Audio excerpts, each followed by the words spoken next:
हम इन्वेस्टमेंट तो करते हैं, जो करना बहुत अच्छी चीज़ है, लेकिन कुछ ऐसे इन्वेस्टमेंट है जो हमें नहीं करने चाहिए, या फिर कहूँ कुछ ऐसे इन्वेस्टमेंट है जिनको करने का तरीका हमारा गलत होता है, उसको हम वाइजली नहीं करते हैं। तो कौन से ऐसे इन्वेस्टमेंट्स है जानेंगे आज की इसी वीडियो में, जिसके माध्यम से आप सही तरीके से इन्वेस्टमेंट कर सकते हो और अपना पैसा भी बचा सकते हो। क्योंकि अगर आप अपने पैसे को सही से यूज करना चाहते हो तो ये आपको जरूर पता होना चाहिए। पहला इन्वेस्टमेंट है रियल एसेट्स। आप में से बहुत से लोग कहेंगे कि यार खुद रियल एसेट के बारे में बताता है कि रियल एसेट में जरूर इन्वेस्टमेंट करो, और आज बोल रहा है कि वर्स्ट है। ये सब दोगलापन है। नहीं दोस्तों, सही टाइम पे इन्वेस्टमेंट करना रियल एसेट में। कौन सा वो सही टाइम है वही बताता हूँ। तो आप क्या करते हो, जैसे फॉर एग्जांपल ज्यादातर हम में से लोग, मैं भी पहले यही सोचता था और अभी भी बहुत सारी जनता यही सोचती है कि कोई भी यहाँ पर प्रोजेक्ट चल रहा है, फ्लैट लेना चाहते हैं या कोई भी चीज़ लेना चाहते हैं, तो क्या करते हैं, कंप्लीट होने के बाद लेते हैं। कंप्लीट होने के बाद आपको वो थोड़ा महंगा मिल सकता है, लेकिन वहीं अगर वो कंस्ट्रक्शन में चल रहा है,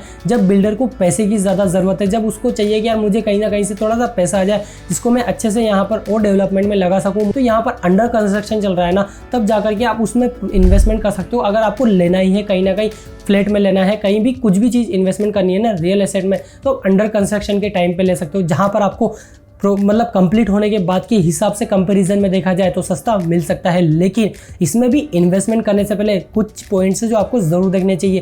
पहला तो यहाँ पर आपको रजिस्टर्ड देखना चाहिए कि वो प्रॉपर्टी रेरा पर रजिस्टर्ड है या नहीं है, जिस भी ब्रोकर से आप ले रहे हो वो ट्रस्टेड है या नहीं है। ये सारी चीज़ें ही देखने के बाद तब जा करके आप अंडर कंस्ट्रक्शन प्रॉपर्टी में इन्वेस्टमेंट कीजिएगा, अन्यथा बिल्कुल भी मत कीजिएगा। दोस्तों, आपको रेरा पर जा करके देखना है कि ये प्रॉपर्टी यहाँ पर रजिस्टर्ड है या नहीं है। उसके बाद आपने रेरा पर तो चेक कर लिया कि रेरा पर रजिस्टर्ड है, तो काफ़ी अच्छी चीज़ है, रेरा से रजिस्टर्ड पर ही लेना, ठीक है। सेकंड पॉइंट है लोकेशन।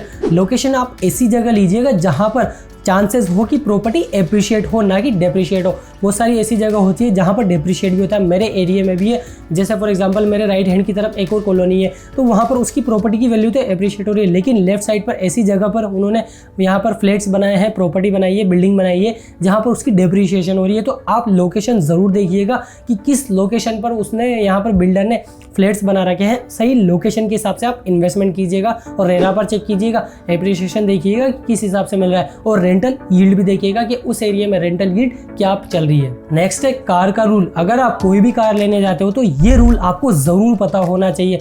वो रूल क्या है कि अगर आप कोई भी कार लेते हो जो 1200 सीसी से अंदर की है, मतलब 1200 सीसी से कम इंजन की है और यहाँ पर 4 मीटर से कम की है, लेकिन वहीं आप 4.1 मीटर की भी ले लेते हो या फिर 1200 सीसी से ऊपर का इंजन चला जाता है, दोनों में से कुछ भी कंडीशन फिल हो जाती है, तो वहाँ पर आपको क्या लगता है कि ऑलमोस्ट यहाँ पर उसका डबल टैक्स लग जाता है। आप देख सकते हो स्क्रीन पर इतना % का आपको टैक्स लग जाता है। तो आप जब भी कार लेने जा रहे हो, अगर आप कंजर्वेटिव फैमिली से हो, थोड़ा यहाँ पर बचत करना चाहते हो, तो 4 मीटर के अंडर की ही कार देखना चाहिए, 1200 सीसी से कम इंजन का देखना चाहिए। अगर आप यहाँ पर पैसा बचाना चाहते हो कार परचेस करते टाइम भी, तो ये रूल आपको ज़रूर पता होना चाहिए कि 4 मीटर से कम की लेते हो तो आपको इतना % का टैक्स लगेगा, और 4 मीटर से ज़्यादा की लेते हो तो आपको इतना % का टैक्स लगेगा। तो आपको कार का रूल पता होना चाहिए टैक्सेशन के हिसाब से। ये पता नहीं भारत में ऐसा क्यों है, लेकिन ये रूल चेंज हो जाए तो काफ़ी अच्छी चीज़ है। 4 और 4 से वो ज़्यादा मीटर की हो जाती है, टैक्स कितना बढ़ जाता है। नेक्स्ट इन्वेस्टमेंट है जो हम में से ज़्यादातर लोग करते हैं, क्योंकि एजेंट्स हमें यही बताता है एंडोमेंट प्लान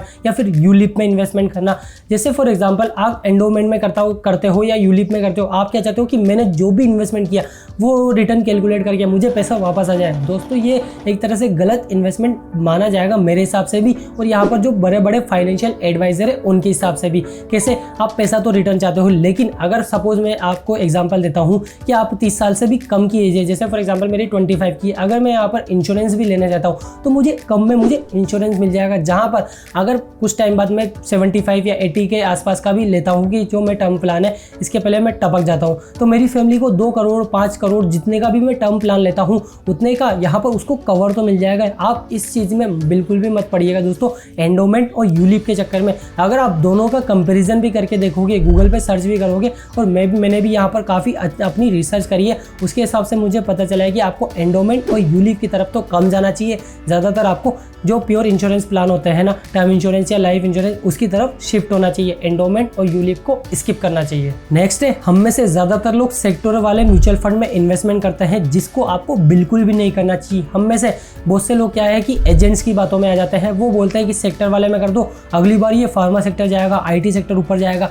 हमें नहीं पता, हम यहाँ पर कोई एक्सपर्ट नहीं है, तो हम बिल्कुल भी सेक्टर वाले म्यूचुअल फंड में इन्वेस्टमेंट ना करें तो काफ़ी अच्छा रहेगा। हम उसे जितना ज़्यादा अवॉइड करेंगे उतना ज़्यादा अच्छा है। हमें टाइम नहीं मिल पाता, आपको टाइम नहीं मिल पाता कि अच्छे से म्यूचुअल फंड की एनालिसिस करना हो या फिर कोई कौन सा म्यूचुअल फंड में इन्वेस्टमेंट करूँ। सिंपल सा है, इंडेक्स म्यूचुअल फंड से आप स्टार्ट कर सकते हो। अगर टाइम मिलता है तो स्टॉक की एनालिसिस कीजिए, नहीं तो आप इंडेक्स से स्टार्ट कर सकते हो। काफ़ी बेस्ट ऑप्शन है आप ही के लिए। नेक्स्ट इन्वेस्टमेंट है जो हम में से सभी लोगों को अट्रैक्ट करता है, नहीं यार सस्ता मिल रहा है, ले लेते हैं, 1 रुपये का ही तो है। वो कौन सी चीज़ है? Penny stock.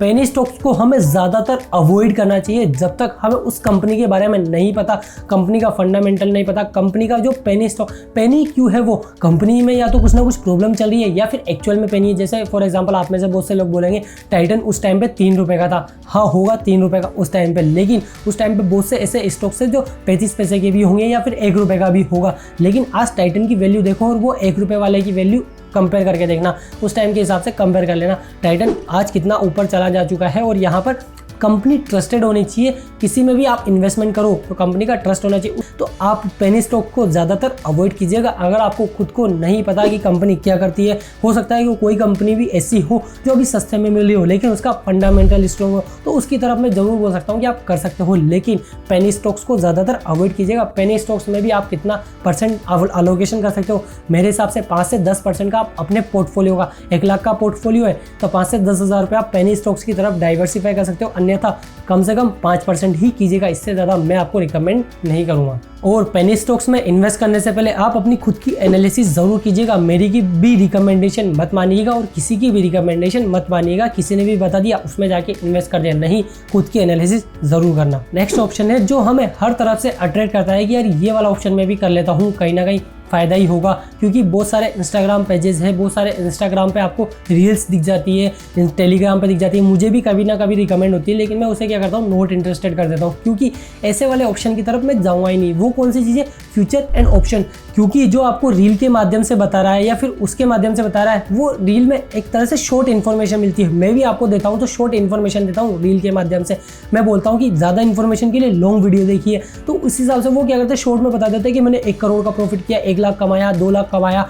नहीं दोस्तों, लॉन्ग रन में आपको नुकसान ही होने वाला है, क्योंकि ये मैं नहीं कह रहा, ये वॉरेन बफेट भी कहते हैं, जिन्होंने कहा है कि लॉन्ग रन में आपको F&O यानी कि फ्यूचर एंड ऑप्शन आपको लॉन्ग रन में नुकसान ही करेगा। तो आप फ्यूचर एंड ऑप्शन को जितना ज़्यादा हो सके अवॉइड कीजिए। नेक्स्ट इन्वेस्टमेंट है जो हमें नहीं करना चाहिए, वो कौन सा है? क्रिप्टो। क्रिप्टो हमें लगता है काफ़ी अट्रैक्टिव है, काफ़ी वो है, लेकिन हमें ये नहीं पता कि कौन सी क्रिप्टो करेंसी विनर होगी फ्यूचर में जाकर के, कौन सी करेंसी आगे जाकर के गायब हो जाएगी।